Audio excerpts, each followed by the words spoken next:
one of the appointees by the communist mayor of New York, has come out making statements that she does not believe in private home ownership. This is communism.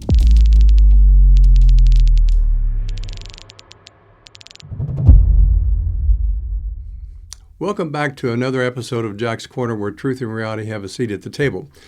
You know, long gone are the days where you could feign ignorance as an excuse for continuing on in your ways of error. And when that manifests itself into your voting Democrat, you're either doing so because you're looking for another handout or an attempt at self-sanctification through false empathy and virtue.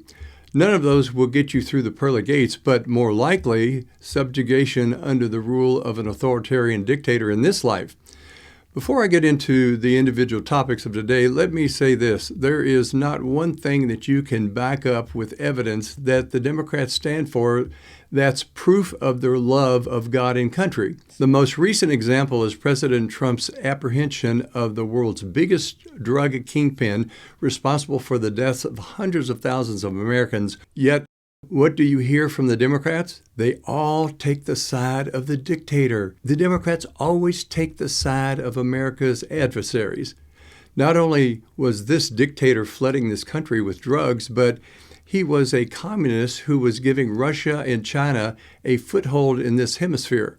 In fact, terrorist groups from all around the world had visas and basically total access to Venezuela. Even Hezbollah and Hamas and their proxy sponsor, Iran, had total access to Venezuela. That poison of communism started spreading through South America as part of Communist China's attempt to encircle the United States. You buy cheap goods, Chinese goods, and then they take the money, build up a naval fleet and parts of their military that are now even larger than ours. They buy influence with countries all around the world. And their Belt Road Initiative is all designed to weaken the United States around the world. Now we have a Democrat Party, most of whom believe in socialism, and we not only have a socialist as mayor of our largest city, but he's Islamic as well, and don't fool yourself into believing that he's anything but a radical. As I and others have been preaching to you of late, there is no such thing as radical Islam. There is only Islam. They want to lie and deceive you, and many people are deceived by that, but there is only Islam. And with that, I want to get into another installation of that Islamic topic that I have been talking about in my most recent podcast. I'm calling this Islam 2.0 because Islam and communism have become soulmates. And just as the Democrats push the Russians into the arms of the Chinese, as Biden did, the same has happened between Islam and communism. So much of the chaos that is occurring in the world today has been self-inflicted. And we have white liberal men and women who have sold us out and turned our cities into citadels of atheism. There are many religions in the world, but not all reveal God and not all lead men to heaven. Among all of these religions, Islam stands apart. Its very name, Islam, comes from the Arabic word Islama, meaning submission, obedience, surrender, and all part of a false religion of conquest for not basically from love, but for and from power. From the deserts of Arabia to the gates of Europe, it advanced not by miracles or persuasion, but by the sword and the cry that echoed through centuries of believe or die. St. John Bosco, the father and teacher of youth, looked upon his religion with the clear eyes of faith and reason. He knew that the true church conquers through charity while false religions dominate.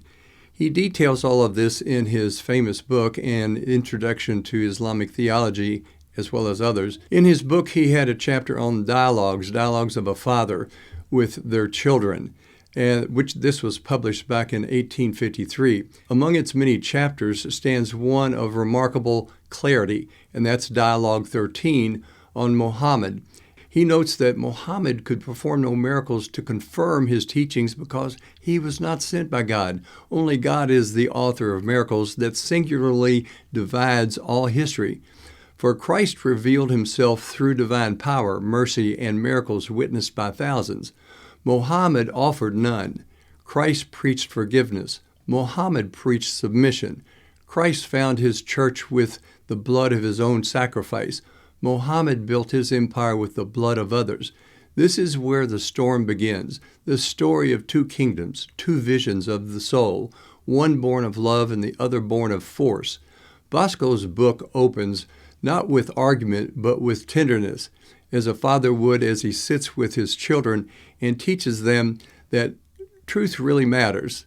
Then, after building this foundation, Bosco begins to speak of false religions, but among them one had deceived millions and still does, and that is Islam.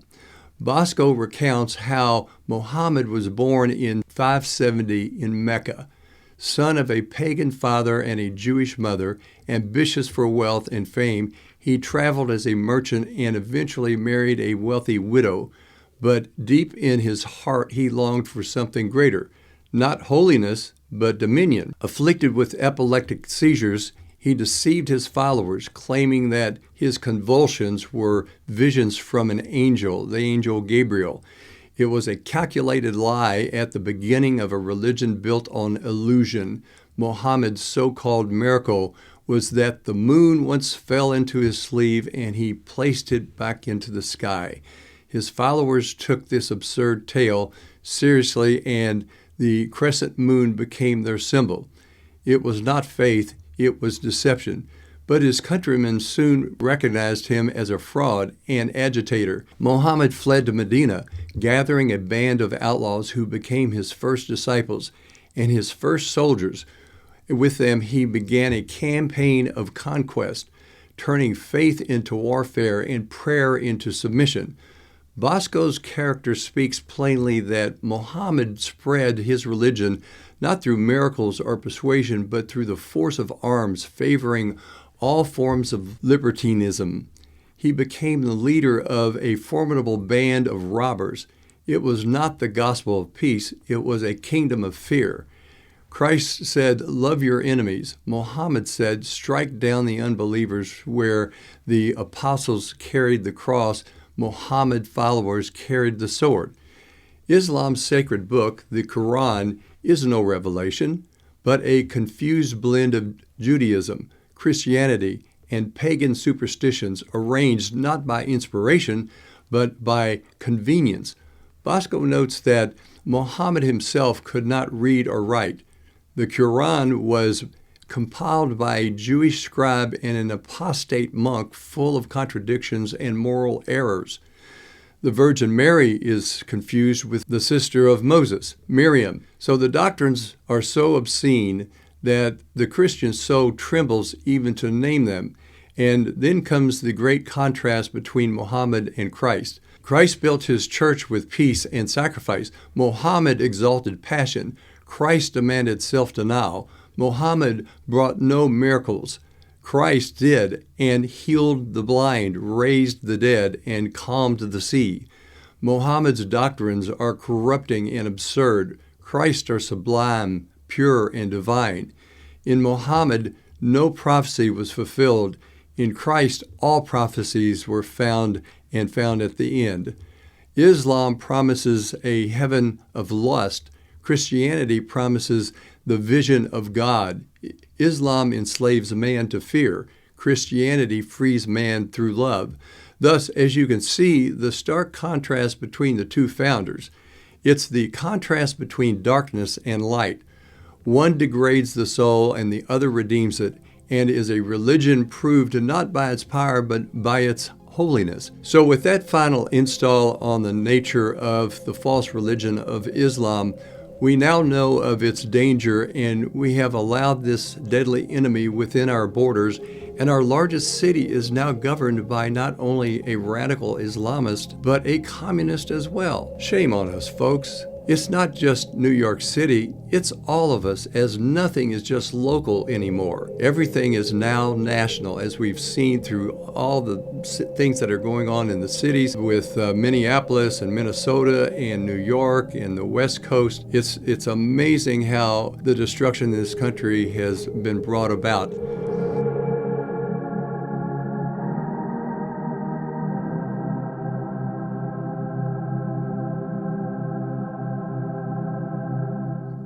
Well, to finish up an episode on another installation of how the Democrats hide their emptiness and socialist agenda, all you hear of them now is claim and blame President Trump. The deceiving word and topic of the day is affordability. Well, before you start buying into that and preaching that falsehood, perhaps you should look into the mirror and then try to find one thing in your household that's not made in China.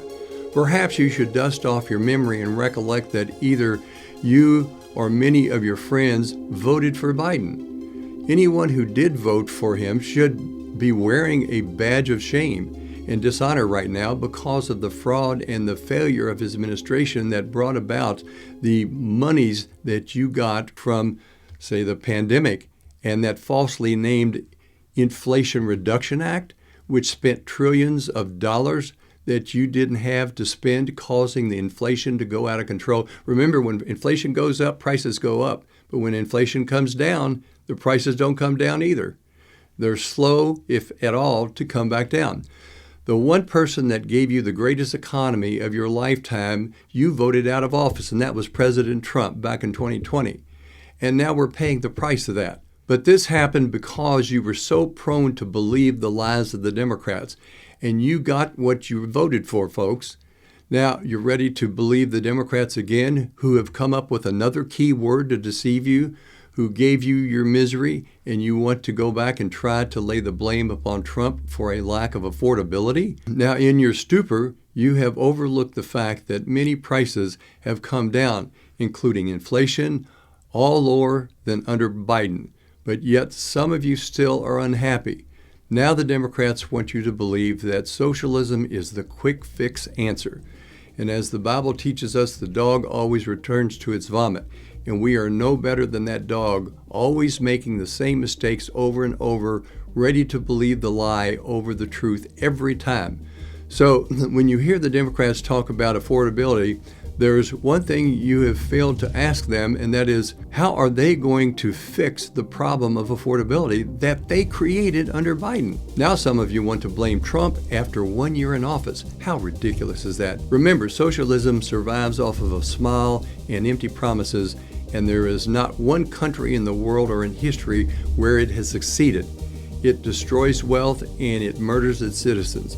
So if you want to avoid the same kind of fate that those in Venezuela made nearly 3 decades ago, then you had better wise up, or we will quickly find ourselves in another Civil War 2.0. So for those of you who have not been paying attention, one of the appointees by the communist mayor of New York has come out making statements that she does not believe in private home ownership. This is communism, folks. We see the same attitude developing out on the West Coast. As I have said in the past, do not be unequally yoked with those who support those who are destroying our country. And I don't care whether it's family, friends, or just associations. Do not lend the enemy support in any way, form, or fashion. Well, one more thing I want to talk about that I'm going to be speaking to in the next episode, and that's going to be what's happening in Minnesota. I mean, you have the mayor of Minneapolis telling ICE to get the F out. Seriously? And you have the governor, Walz, remember, our recent Democrat VP candidate? Well, he's been tangled up in fraud to the tune between $9 and $18 billion, and that's your money, folks. It's coming out of your pockets. And you know what he did with it? He bought Somalis into the country, and then the Attorney General, Ellison of the state of Minnesota, was caught on tape bribing them, saying, yes, we can get you more money, but we're going to need your vote to do that. Folks, these people belong in jail. They need to be indicted. And particularly Walz and the mayor of Minneapolis for basically inciting the protests that are taking place right now against ICE agents. And what that is, that's a felony because you are impeding federal law enforcement. And I don't know why Bondi is, our U.S. Attorney General, is waiting so long. Remember, they didn't hesitate 1 minute to indict President Trump. And so we've got to get control of this, and I'm going to be talking about what's going on in Minnesota more later on. But they have been bringing in these Somalis for the purposes of changing the electoral map up there in Minnesota, which also affects the nation too, because they have 10 electoral votes. So with that being said, that'll do it for today. The news is moving rapidly, so please stay tuned. And until next time, I'm Jack Richardson for Jack's Corner.